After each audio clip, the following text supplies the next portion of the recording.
President Cyril Ramaphosa, it's time to steal ideas from the opposition. Whether it is the DA suggesting the privatisation of SAR or Eskom should not matter. The ruling party must copy those sections of the DA manifesto to save SA money and direct it to where it's needed. Services to the poor. Being election season, it has become commonplace for political parties to claim their opponents are stealing their ideas and sections of their manifestos. The F was the first to accuse President Cyril Ramaphosa of having stolen liberally from their manifesto, which they unveiled a week or so before his State of the Nation address. The president has abandoned the ANC's manifesto and decided to plagiarize the AF's manifesto, was Julius Malima's lament after Sona. Ordinarily, this would be a bad thing, showing how bereft of ideas the country's president is.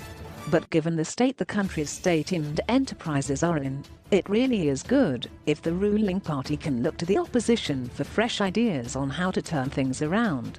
Listening to DA leader Musi Maimane launching his party's manifesto over the weekend must have left a lot of leaders of parties to the left fuming at the idea of state-owned enterprises being privatized.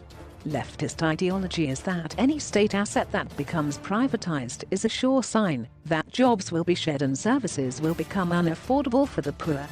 It doesn't take a rocket scientist to know that Eskom, South African Airways and the Passenger Rail Agency of South Africa have not shared jobs simply because money is being regularly taken out of the fiscus to prop them up. Those shouting privatization are shooting themselves in the foot. All the entities they're screaming should not be privatized have become an endless stream of easy money for anyone willing to buy a politician. If the president must be accused of stealing ideas from the opposition, it must be that he has stolen brilliant ideas from the DA or the F to unbundle Eskom and privatize the separate units to make sure they run efficiently. Yes, it flies in the face of the ruling party's leftist ideology to privatize an essential entity like Eskom, but the question needs to be asked: what has that ideology done for the poor in over 2 decades? Do poor South Africans have access to cheap electricity? The answer is no. In fact, sometimes the poor do not have electricity at all because the state-run Eskom cannot provide it. The less said about SAR the better.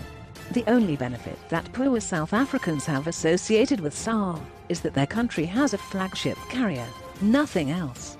In fact, South Africans have contributed billions of their tax money to keep that flagship in the skies.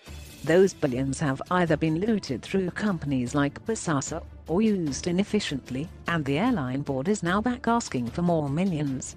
Whether it is the DA that is suggesting the privatization of SAR or Eskom should not matter. Logic dictates that the ruling party must copy those sections of the DA manifesto to save SA money and direct it to where it's needed. Services to the poor.